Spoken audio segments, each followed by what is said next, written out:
emvana ibona esithembele kubona kusinqobela ngaso sonke isikhathi kusho usamke kadla ngamandla uthi sinqoba ngoJesu impela sinqoba ngaye nezifo ezithi ziyasihlasela sivele sibize igama lakhe ebese siyakhululeka kumakhamandela sobona babukhoza namuhla kusihlwa kunguyisonto ntambama siyakubingelela. Siyabingelela mfundisi, siyabingelela nabalaleli. Siyayibonga inkosi sinikeza udumo ngethuba lokuba khona futhi umusa wayo.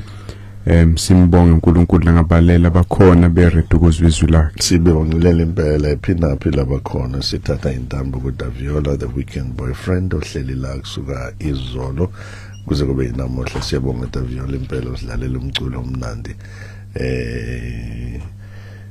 Ibhakaniya liwinile ngithanda ukukhuluma naye uDaviola ngalo because udlala umculo omuhle kakhulu ngiyazi inhliziyo yakhe ayimnandi kahle hle kodwa siyawahalelisela amabhakaniya onke la ikhona ngomsebenzi omuhle owenzekile ukubaleke kakhulu nje ukuthi bayiphakamise indaba kwesithathu. Siyababongela kakhulu.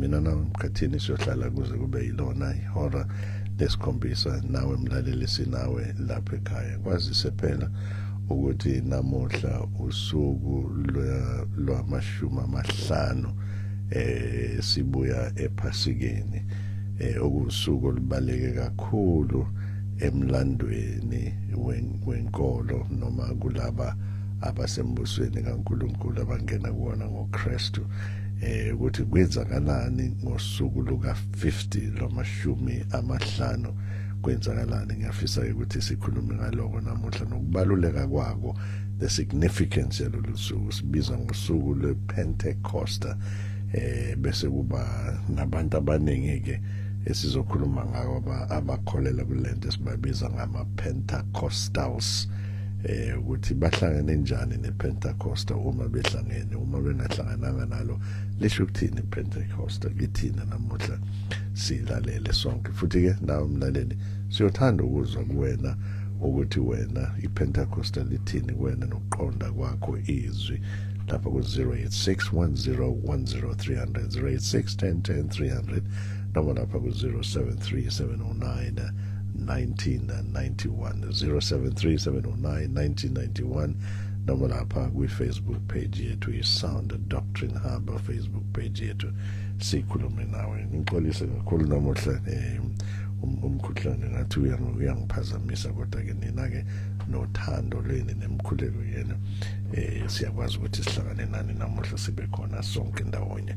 Bakhoza ngaphambi kokuba siqale sikhulume ngale Pentecost sicela uNkulunkulu ukuthi abe nathi sizokwazi ukuqhubha uhlelo lwakhe ngendlela efiso yena. Baba siyabonga ukuthi makufika isikhathi sokukhuphukela kwendodana yakhe emazulwini awuzange ushiye sisodwa njengebandla kodwa wasilethela omunye umduduzi. Siyakubonga ngomoya ongcwele umoya kaNkulunkulu. uNkulunkulu uqobo lwakhe wayekhona ekuqaleni makudalwa umhlaba namazulu ngokusinikeza yena ukuthi ahlale kuthina aguqule inhliziyo zethu asifundise ukukuthanda wena asifundise ukukholwa wena asifundise ukuphila ngobungcwele kuvele izithelo zikamoya ezimpilweni zethu eziletha udumo kuwena. Siyakubonga baba ukuthi sewusinikeze indodana yakho uKristu Jesu akukho okunye osigodlele khona. Sinikeze ngisho umoya wakhe imbala uNkulunkulu ebuthathweni bakhe is for us uhlangene ekusebenzeni ekutheni asindise thina ezonweni zethu.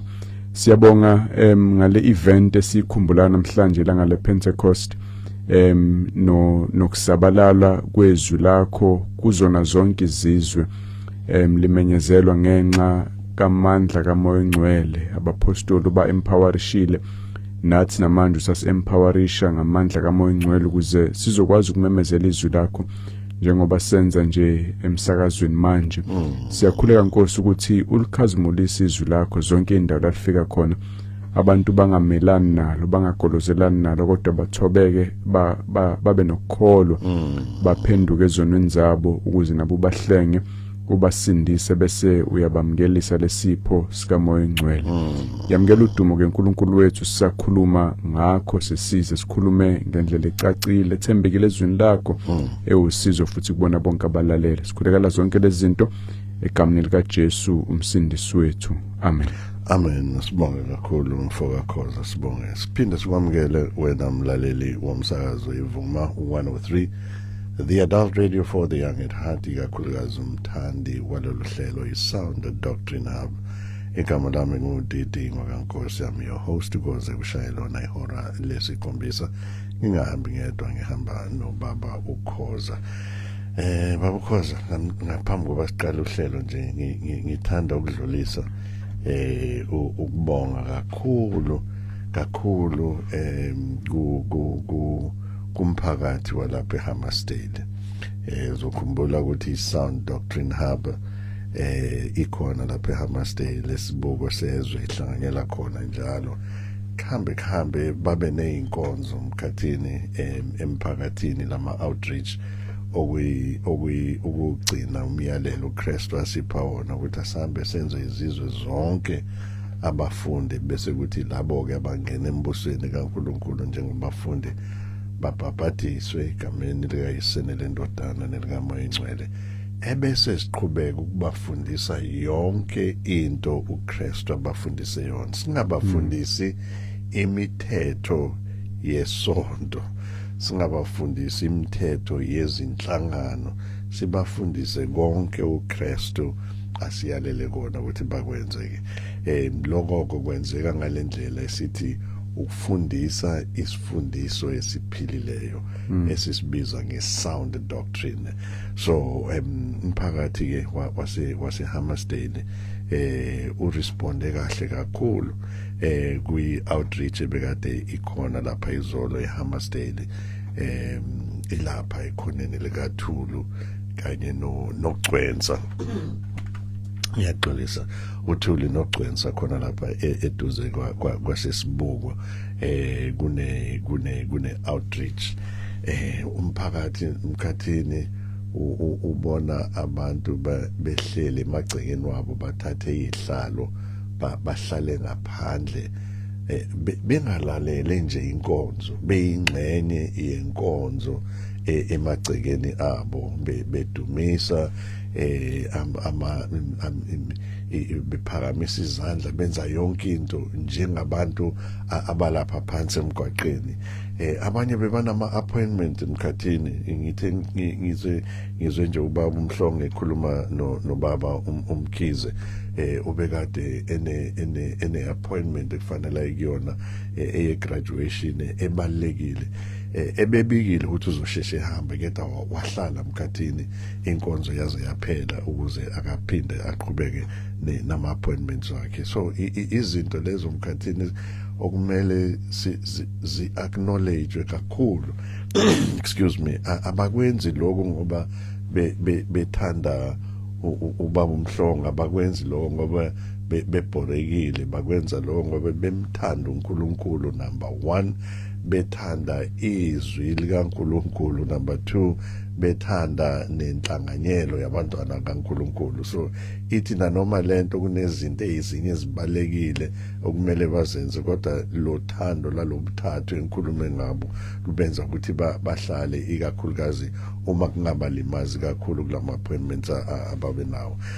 Lapha mkhathini banengi, kodwa ke laba esikwazi ukukhuluma nabo, ngikhuluma ngoMamiyengwa othe uyalilalela loluhlelo kakhulu. Uyazi ukuthi kunoBaba uNkosi noBaba uKhoza, bekade eqala ngibona uphi yena uBaba uKhoza. Usuziphendulela ukuthi ubukuphi wena mkhathini.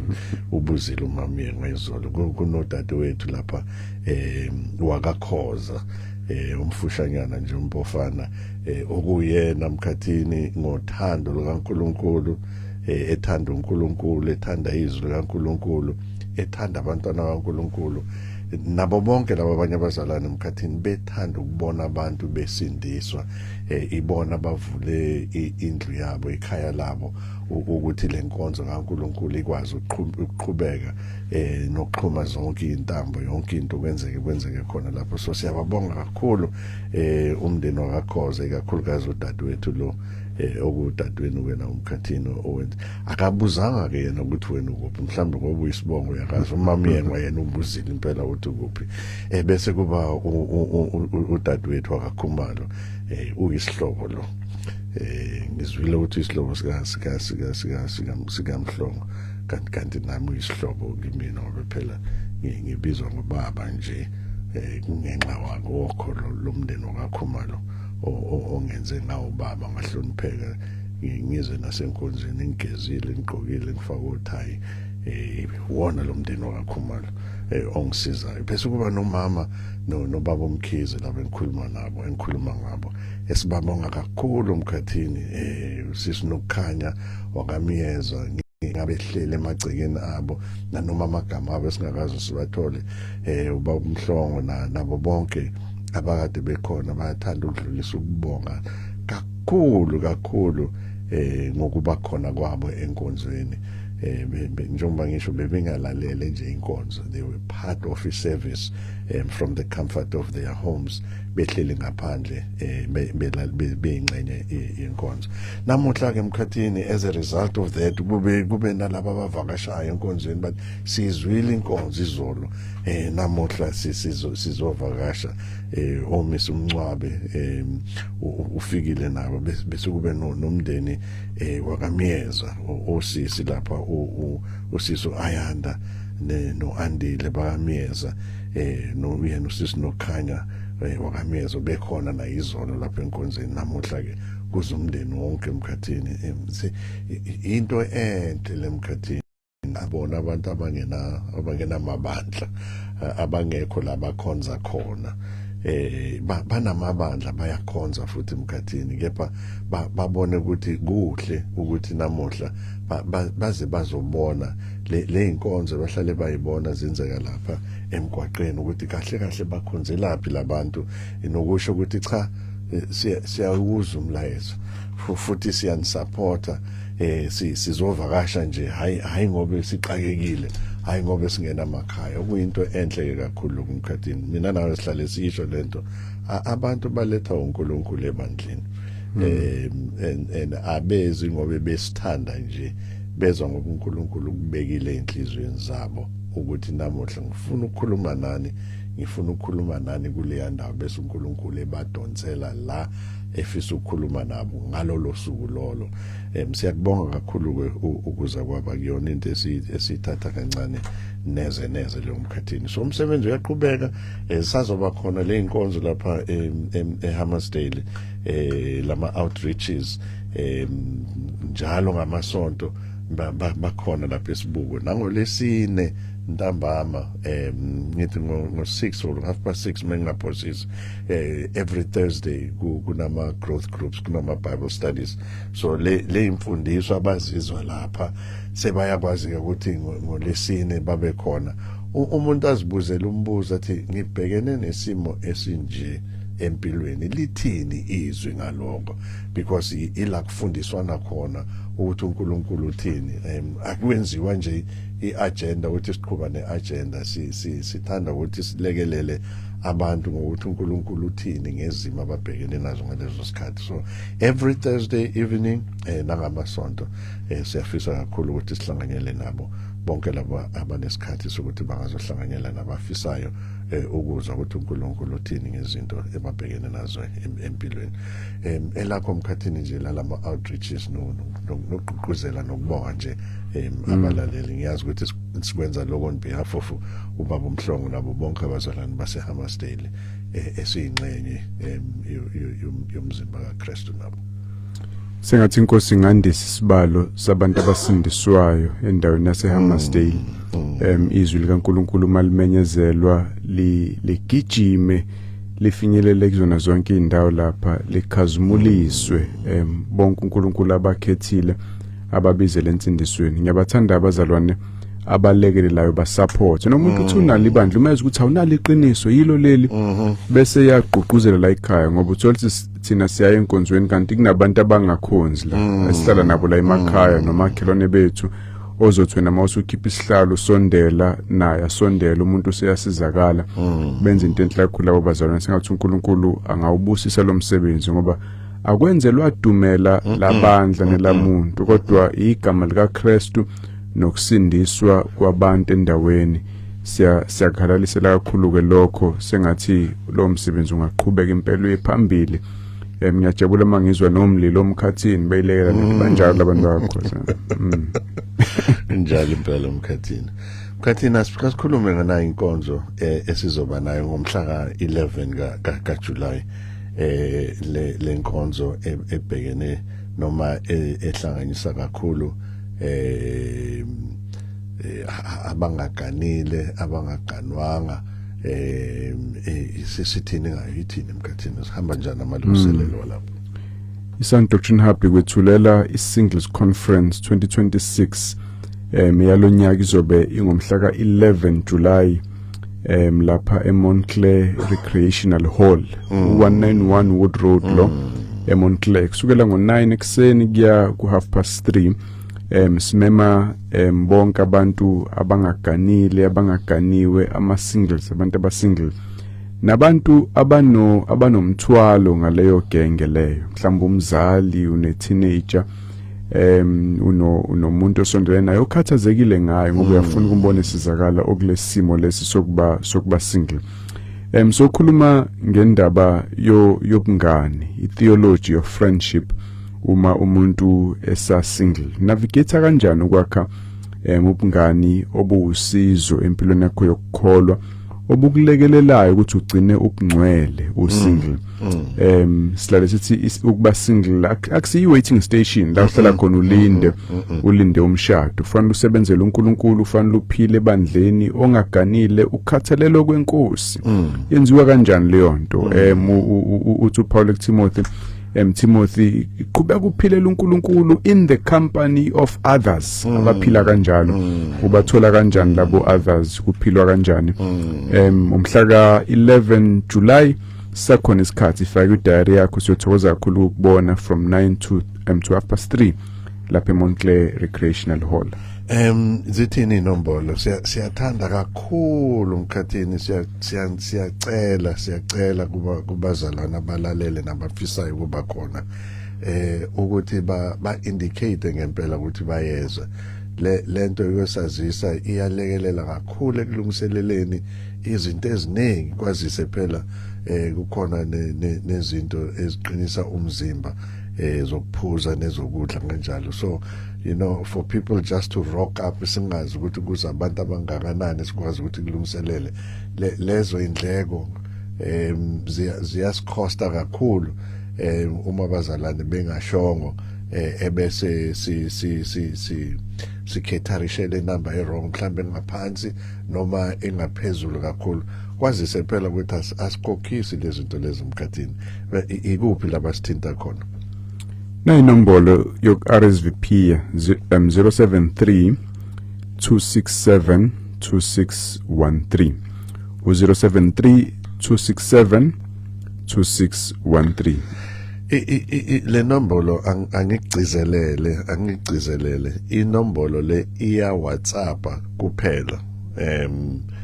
ningafoni nithumele iWhatsApp ni munge nayo iWhatsApp ufuna umzalwane nengane nobani oseceleni nomngane one WhatsApp uthumele khona uRSVP ungafoni ezinye zezinto zokuthi sivale nalokufona bese kunokuyi-abuse le number mkhathini especially makwenziwa lezi zinto zabo single bese ke kuba neshimane eziyi-abusayo lento iyadlala but iya WhatsApp nje kuphela so thumela iWhatsApp nje uconfirm unikeze igama lakho nokuthi niza nibangaki itholakala lapha le number lomkhathini ngaphandle kokuthi siphindela emoyeni ulalele phela uhlelo inombolo ephumayo ungayithinta nalezo bese uyathola ukuthi ithini number ka-RSVP noma uye lapha ku Facebook page yethu uzothola wonke ama details maqondana ne Singles Conference. Ethini Facebook page mkhathi? Sound Doctrine Hub Nevuma FM umusession uthi Sound Doctrine Hub ngeke lingavele lo page usibona lapho ila unokwazi ukubona khona mawungekho eduze nomsakazo ngelolanga uconnect via Facebook uhlezi usithola njalo uthole nama episodes adlule ukwazi ukulalela la ungazange uthole khona highlight nje yohlelo iprogram yosuku imi kanjani mkhathini usuku siqala ngeimfundiso masifike ekseni kuba inkonzo nje siyahlabela siyafundisa siyakhuleka kuba nesikhathi so lunch kuba mnandi nje kufellowship akhulazi kwabantu abasingle ngewazi uNkulunkulu angenzani kwasibani ukuthi uNkulunkulu angenzani mayihlanganisa abantu abasingle abakholwayo kuba isikhathi esimnandi sefellowship kube namo teaching into ebalele izwi likaNkulunkulu ukwakha umuntu sibe nesikhathi ke esihle sokuxoxa okuhlelekile abantu bekwazi ukubuza imibuzo bephawula bebeke yabo imbono kube i-discussion enhle eyakhaya ke umuntu ohamba engasizakelo hamba umbuzo wakho uphendulekile ube nesikhathi sokuxoxisana nabefundisi nazo zonke ikhulumo esuke siyimemile so it's isikhathi esihle kabi sokuspenda ndawonye ebukhoneni bukaNkulunkulu around the teaching of God's word ukudlo kumnandi fellowship emnandi umhlabelelo omnandi ubuya uvuselelekile ugcwele amandla kunomzalwane la mkhathini othi uyawa attenda ukhote ya last year i-conference into emangaze kakhulu ngalento ukuthi akukhokhiswa bese kuyadliwa futhi kudliwa ukudla okuright angazi okuright okunjani kodwa okuright uthi yena ongumbhaki ucela ukuthi ngalolu suku ama-organizers amdedele nje uma kuvumelekile ukuthi abhakela abazalwane abazoba khona ababhakela ama-scones aphatha ama-scones nje ngoba yena akayazi nje into nje ukuthi abantu badlisa ukudla komphefumulo baphinde badlise ukudla kwenyama simahla mahala akayazi lento le naye ke uNkulunkulu kubekile enhlizweni yakhe njengombhaki ukuthi ayenze lento so ingakho kubaleke kakhulu mkhathini ukuthi sithola abantu abamthandayo uNkulunkulu abathanda nabantwana bakaNkulunkulu abafisa ukuserva nangalendlela lemkhathini yes into enhle kakhulu ngoba unlike ama conference mhlawumbe yokuzwe ngawo asenzi imali njoba singacharge imali nje hayi ngoba kunesinye scheme sokuyi-extract imali eceleni abazani bayanikela amabandla axhasayo siyocela umnikelo kuwena usiphe lokho sipha khona sibuyisele ikhomens ebandla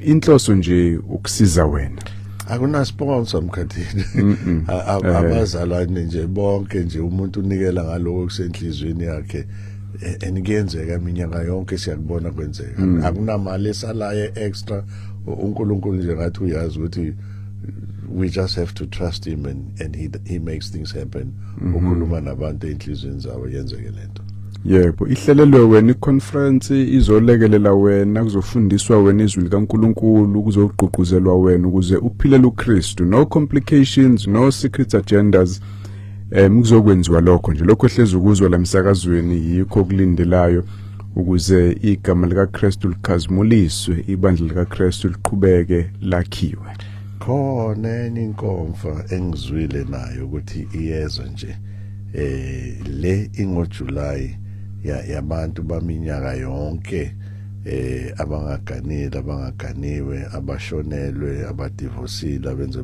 konke lokho izimo ababhekene nazo zithi babe single ngizwile ukuthi khona ngithi nje ngibanikeze appetizer mkhathini ngaphandle kokukhipha ingulube esakeni mkhathini asibheke namuhla usuku lePentecost leli gama elithi penta lisuke li prefix mhlambe esho something kuno Pentateuch kuno Pentagon kuno Penta whatever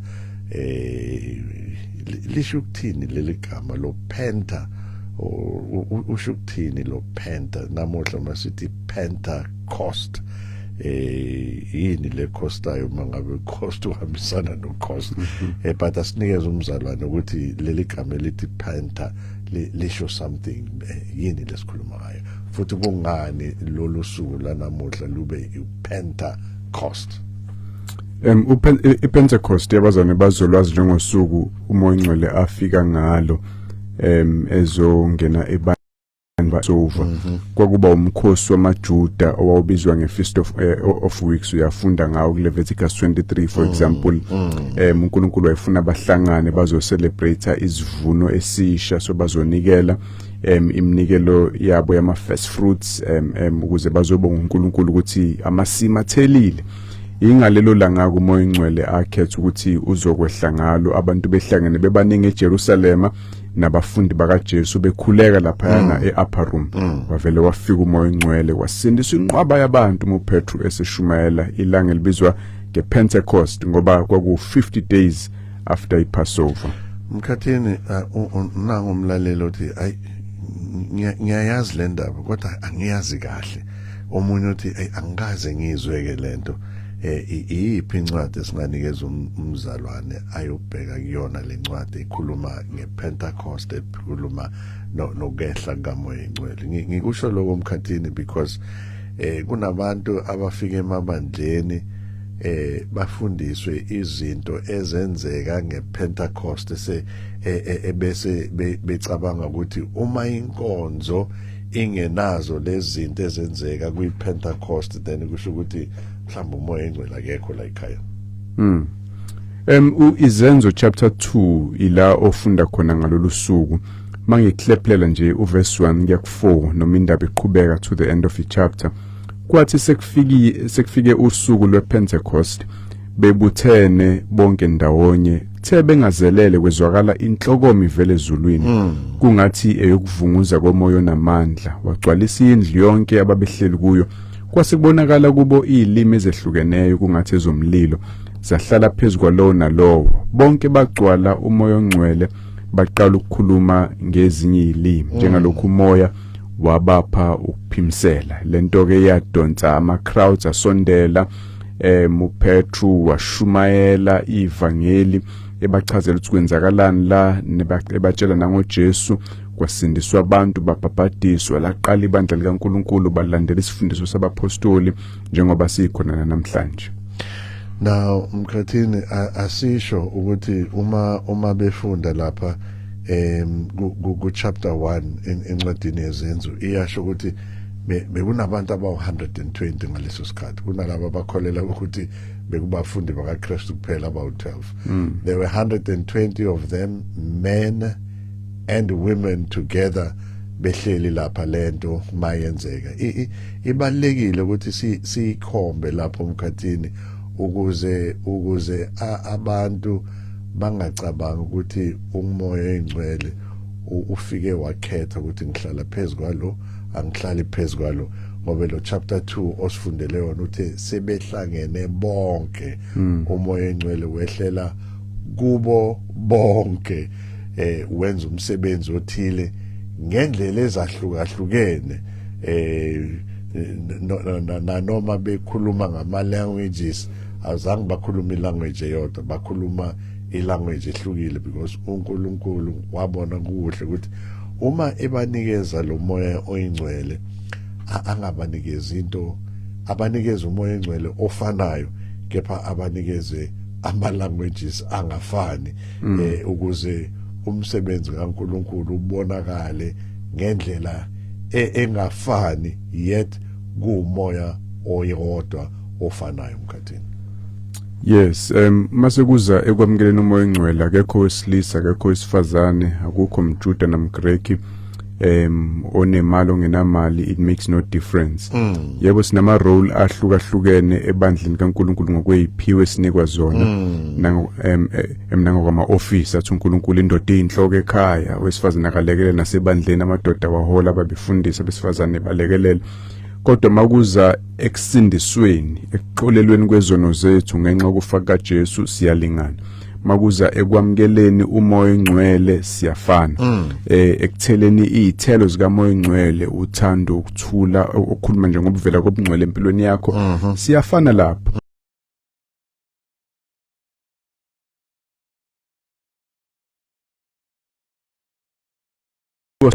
Na mkhathini lo kwehla kamoya ingcwele ehlele bonke laba aba120 asiqaleni njengalo 120 because uqale kubona umoya ingcwele kwehla before angena kibo bonke abafana nabo. Bekungeyona nje into eyenzeka singazi ukuthi izokwenzeka. Kukhona isithembiso ebekade sifezeka ngokwehla kamoya ingcwele. Yes, uJesu ekade eshilo ukuthi yena uzokhuphukela ezulwini bese eyamthumela umoya ongcwele. For example ku John 14 uverse 16 uthi ngiyacela kuBaba ukuba aniphe omunye umduduzi ukuba ahlale kini kube phakade umoya weqiniso izwe elingemamkele ngokuba lingamboni futhi lingamazi nina niyamazi yena lokhu uhlala kini uyakuba kini. So Jesu manje ubuyele ezulwini akafuni kubashiya belisizi nje ubalethela umoya kaNkuluNkulu nangempela mayisekhuphukile ngela ngakhushelwa ngalo bese ke kuphela around 10 days mhlambe after that safeza ngempela isithembiso kumoya ongcwele wehla wehlela ebandleni lakhe. Uthi kuJesu la very importantly uzoba nani kuze kube phakade akakaze kaphinda shiye umoya ongcwele mayiseke wafika empilweni yomuntu akabe saphinda amshiye umuntu osindiswe ngempela unomoya kaKristu usho njalo uPaul encwadini yabaseRoma. Ongena umoya kaKristu akasiyo wakhe kodwa bonke abangaba kaKristu babonakala ngokuba nomoya ongcwele and the main way ubona ngayo umoya ongcwele umbona ngezithelo empilweni yomuntu. Ubona impilo yomuntu ishintsha eyashintsha inhliziyo yashintsha ingqondo yomuntu sashintsha izenzo washintsha ukukhuluma bese uyabona izithelo zikamoya ongcwele not so much ngeyiphiwo umfundisi. Abanye bacabanga ukuthi mase kufika umoya ongcwele then wonke umuntu ufaka khulume ngelimi kanti akusenjalo. Ilimi isiphiwo ababesinikezwe abanye ukwazi ukukhuluma amalanguage abangawazi abanye bengasinikwezanga. Siyakwazi lokho from 1 Corinthians 14 kodwa into sonke sinayo thina esamukela umoya kaNkuluNkulu ubona ubungcwele nokushintsha kwempilo ukuthi usefikile umoya kaNkuluNkulu. Mkhathini into ebaluleke kakhulu ilento mina engithatha ngalendlela engithatha ngayo prerequisite ukuthi umoya oyingcwele ufikele abantu behleli ndawonye benomoya munye benenhloso yinye. Ezinye zezinto mina ngibona ngazo ukuthi mhlawumbe umoya oyingcwele akekho emntwini ilo muntu olethe division ebandleni mkhathini. Lithi bandla linomoya munye of one mind, of one desire, of one motive. Ebese kufika umuntu nje ufuna ukuyifaka inyawo lento afuna kwenzeka izinto ngalendlela efisa ngayo. Sometimes leyo nto nje ngizibuza ukuthi imotive yakhe yini, because umoya ongcwele ufikele 120 izwana bemqondo munye bemoya munye mkhathini. Uyayithanda iunity umoya ongcwele. Uyathanda ukuthi abazalwane bakholwe bonke uKristu, bonke bamthanda uKristu, babe abafundi bakhe, balalele izwi lakhe, baphile impilo ngendlela asho ngayo. Uthanda ukusenza sibe umzimba, uyena osibhabhadisa into umzimba kaKristu. Omunye abeyisandla, omunye abeyingalo, omunye abeyidolo, omunye abeyunyawo, omunye abeyizinso, omunye inhliziyo. Sonke senziwa umoya ongcwele sibe into eyodwa ngaphansi kwekhanda lethu eliuKristu Jesu.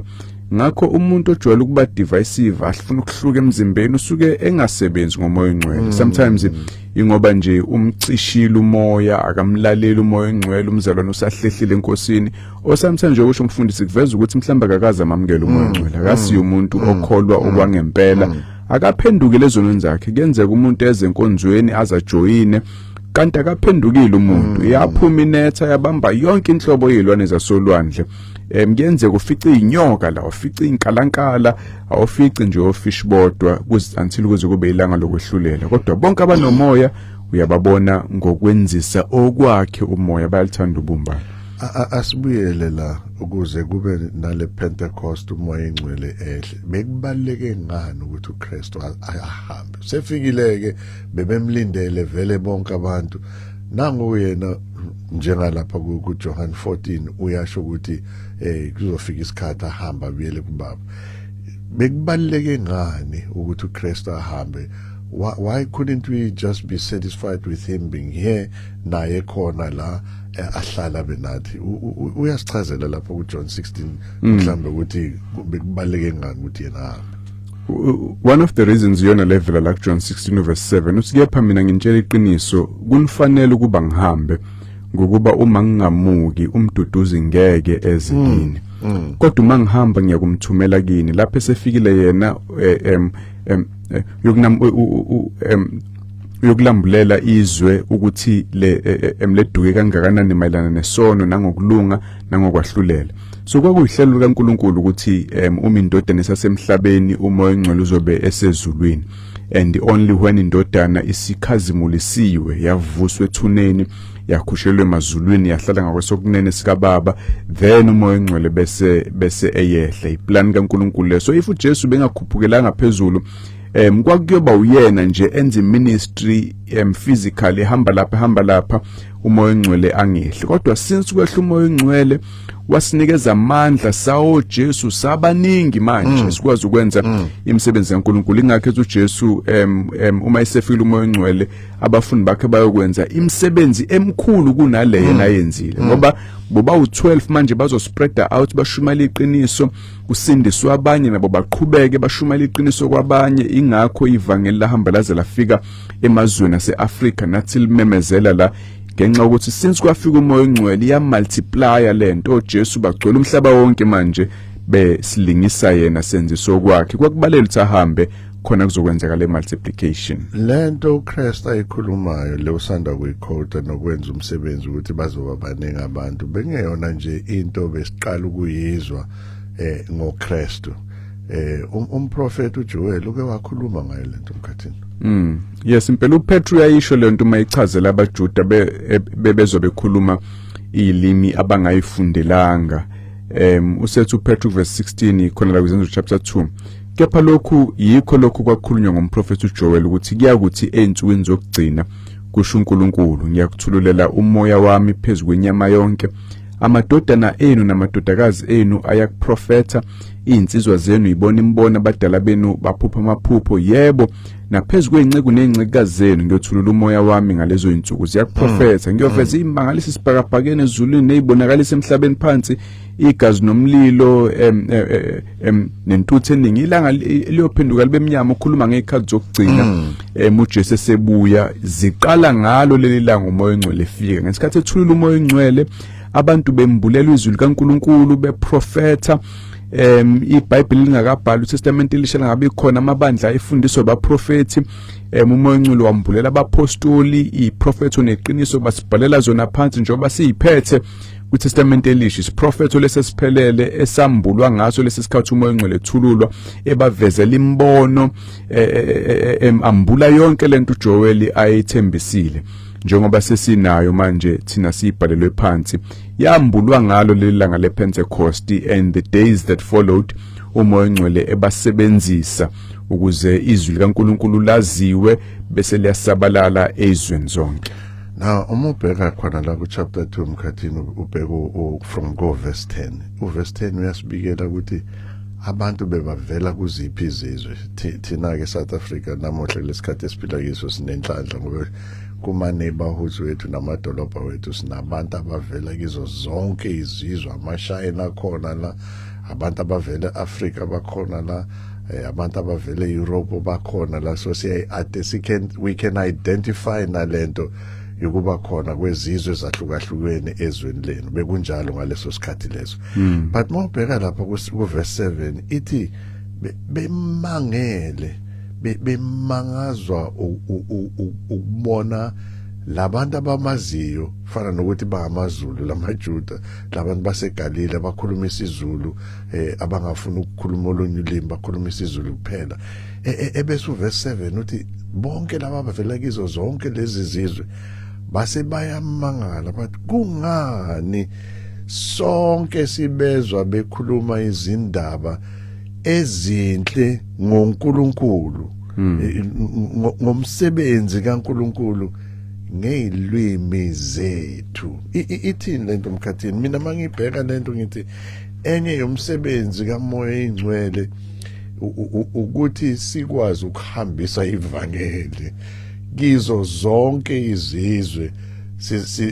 uMoya eNgcwele uthe mefika ebanikeza iability yokukhuluma izilimi abangayifundelanga beyikhulume bezwe abantu ngolwimi labo bezwe imisebenzi emkhulu kaNkuluNkulu kusho verse 7 no verse 8 no verse 9 ngolwimi lawo ithi lento le uma uthi noMoya eNgcwele kepha awukhulumi ngeyimanga zikaNkuluNkulu mhlambe fanele uyibuze ukuthi unaye ngempela yini because if uthini ku chapter 1 uthi hambani yohlala lapha azafika uMoya eNgcwele because nina niyoba ofakazi bami ezizweni zonke.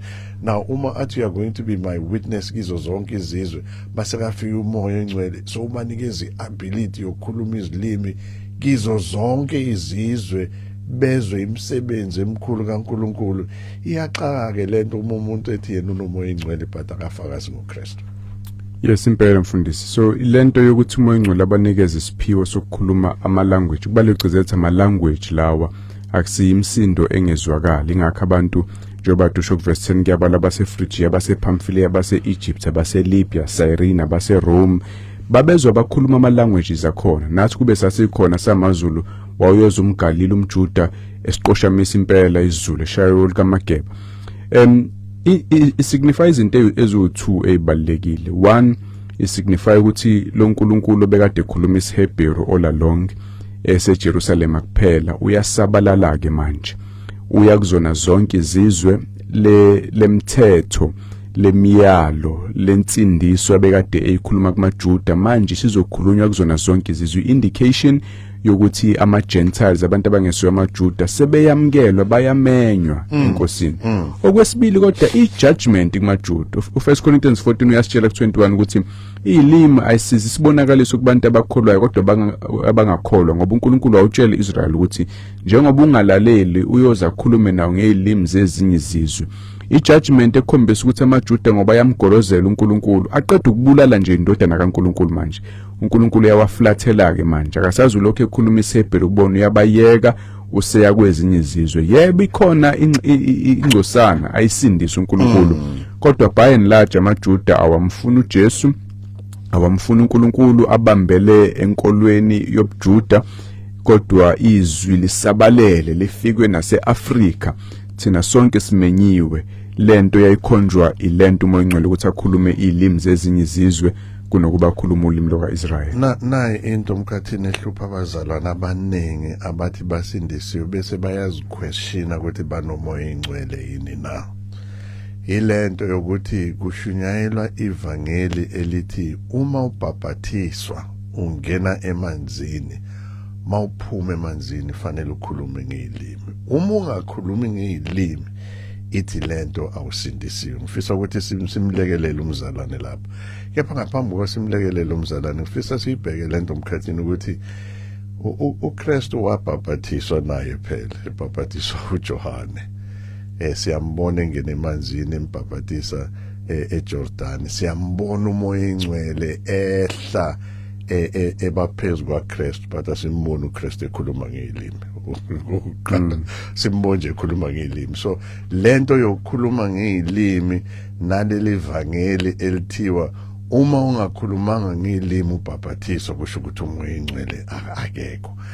Nalento nje mkhathini ukuthi this event yokuthi abantu behlele uMoya eNgcwele bakhulume izilimi into eyenzeka ngePentecost asiyiboni lokhu iphinda kuze kube u2026.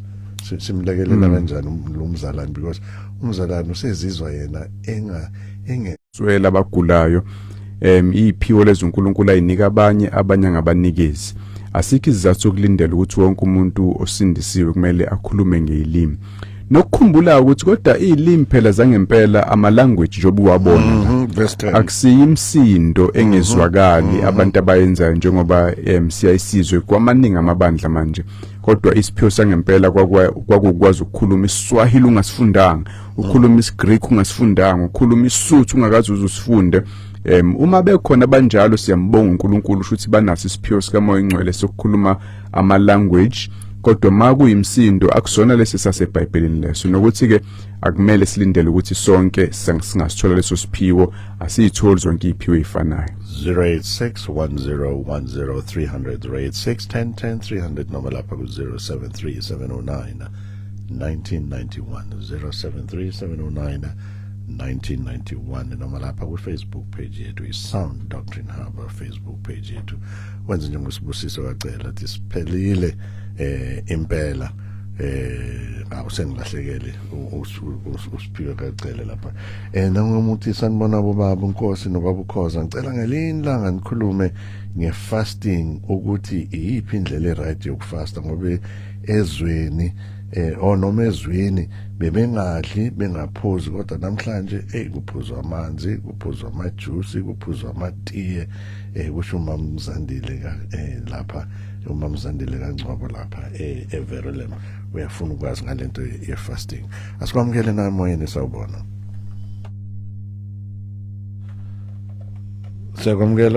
Siyakwamukela sawubona.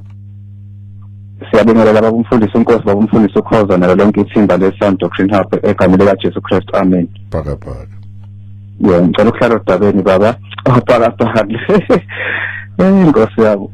Ngicela ukuhlala nje odabeni baba, ngivele ngikhosa amavesi ngondaba yosuku lePentecost njengoba senichazela mnandi kangaka, namhlanje besifundiswa yona leyo nto ebandleni. Angikhothe uMark chapter 16 uverse 9. Esevukile kusekuseni ngosuku lokuqala lweviki wabonakala kuqala kuMaria Magdalena ayekhiphe kuye amadimoni ayisikhombisa. UFilipi chapter 3 verse 10 isakhuluma yona lento yokuvuka kwakhe uJesu. Ngiyamthanda uPaul uthi ukuze ngimazi yena namandla okuvuka kwakhe nokuhlanganyela ezinhluphekweni zakhe ngimfuze ngokufa kwakhe. Bese ngivala ngoRomans chapter 10 verse 9, ngokuba uvuma ngomlomo wakho ukuthi uJesu uyinkosi, ukholwe enhlizweni yakho ukuthi uNkulunkulu wamvusa kwabafileyo, uyakusindisa. Ngengicakaza baba ngithi angikhothe nje amavesi. Amen. Siyabonga kakhulu. Awuphinde wenze njalo napha ku 0861010300. Ngiyazibona ingcingo ziningi kakhulu 0861010300. Nangu sibusiso kacela ukuthi amen bafundisi bami. Siyabingelela kuleso sikhathi sokuba sibusiseka, hlezi kuyintokozo ukunilalela with your Sound Doctrine. Nginithanda kakhulu baba uNkosi nobaba uKhoza. God bless you. Siyakwamukela emoyeni sawubona. Amen baba. Baba njani? Ukhuluma novelo kacela. Baba usulenza usuku lwami. Yabona ngene emanzini abesithi umuntu ayesindisiwe kwamunye lapha ekhaya umfethu ngitshela leyo nto. Mina ayi baba usumphendule nje usuku lami baba. Ngiyayibongela baba. Siyabonga baba. Asingathatha abantu sitha abasindisiwe ngoba bengakhuluma. uJesu wabhabhatiswa kwabha umoya ingcwele kwehla kodwa wangakhuluma ngelimi. Asikwamukele emoyeni sawubona. Yebo sanibona. Ngiyaphila. Yebo uMamzulu Seng. Mamzulu. Sengikhumule nesigqoko abawaZulu ngibazisa kabi. Ngibizwa ngomkhulu nje nginabazukulu ngenxa yabantu bakaMageba. Amen.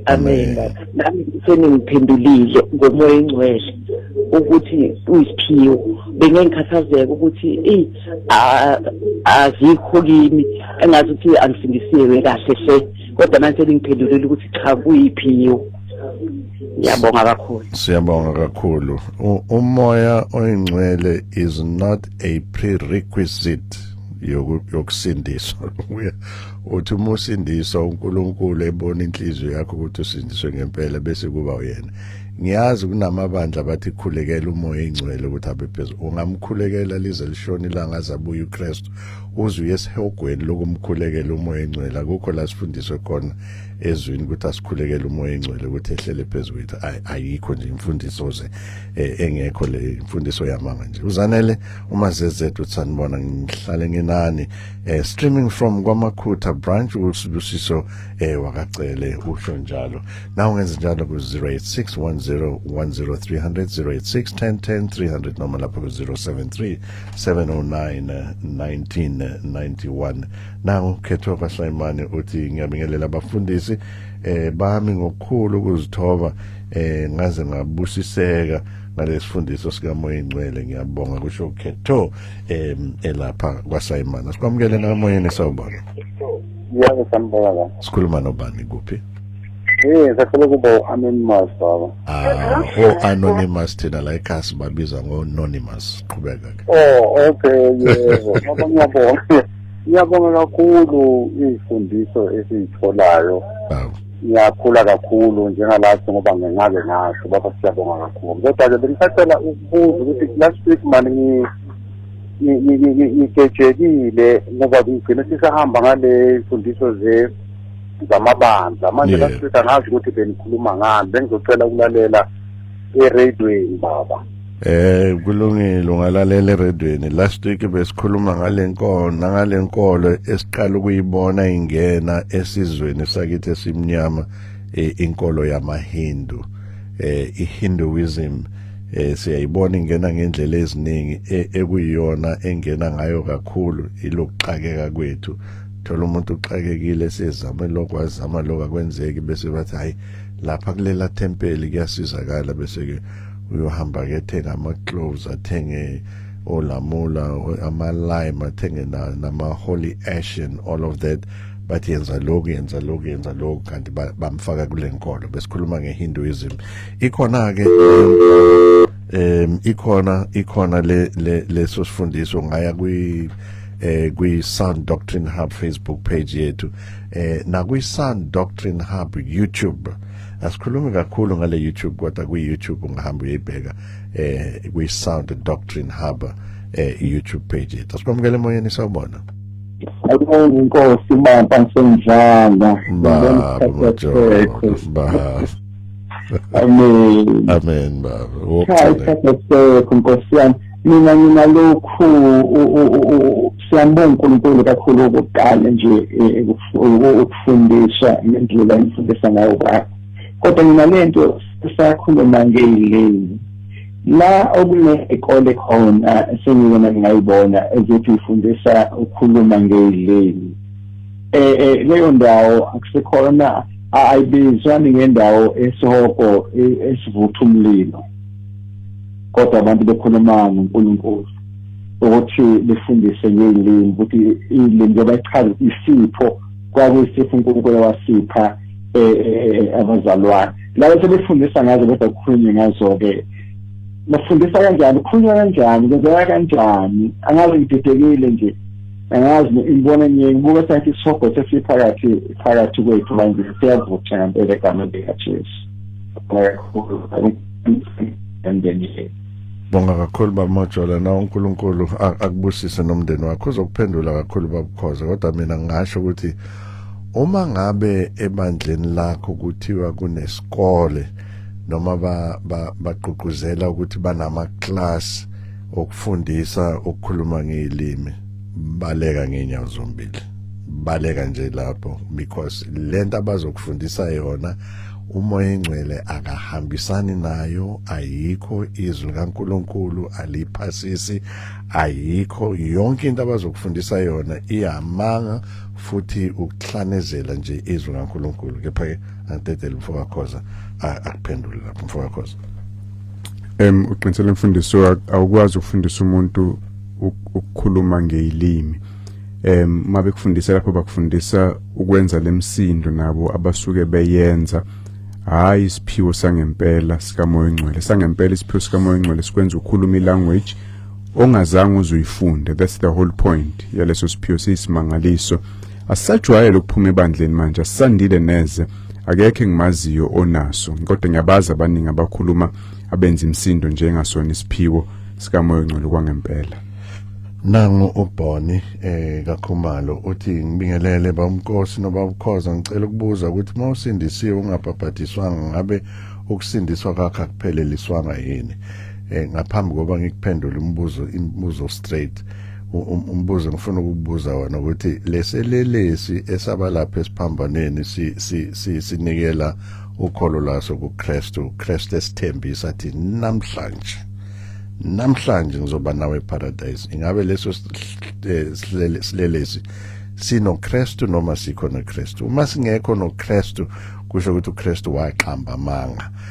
Uma ngabe sinoKristu kusho ukuthi sakholela kuKristu, uKristu wahamba nase paradise, asibhabhatiswanga. So umbuzo uthi ingabe lokubhabhatiswa kwakhe phelelisiwe noma kuphelelisiwe, uma insindiso yakhe iphelelisiwe noma iphelelisiwe. Umbuzo impendulo straight ithi kuphelelisiwe, kepha akusho ukuthi ungayobhabhatiswa because ukubhabhatiswa i-commandment kaNkulunkulu.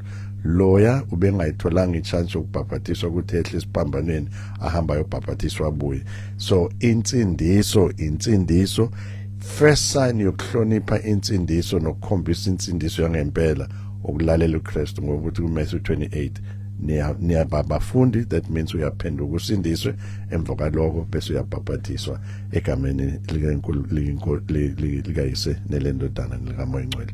Kepha-ke ngiyazi ukuthi next week sizokhuluma kahle mhlambe kabanzi ngaloko. Mina noKhoza sekufike leso sikhathi sithi khumu lochaba lexesha. uNkulunkulu akanibusise, sibonane nawe ngesonto elizayo. Khumbula, funda belu ukuzifundela izwi likaNkulunkulu. Ngokwenze njalo awusona student sikaNkosi noma mkhathini noma ndoda thizeni-ke noma nkosikazi thizeni, uyi-student sakhe lo moya ongcwele esambona ehla ngePentecost. uNkulunkulu akubusise, sibonane nawe ngesonto elizayo. This program was paid for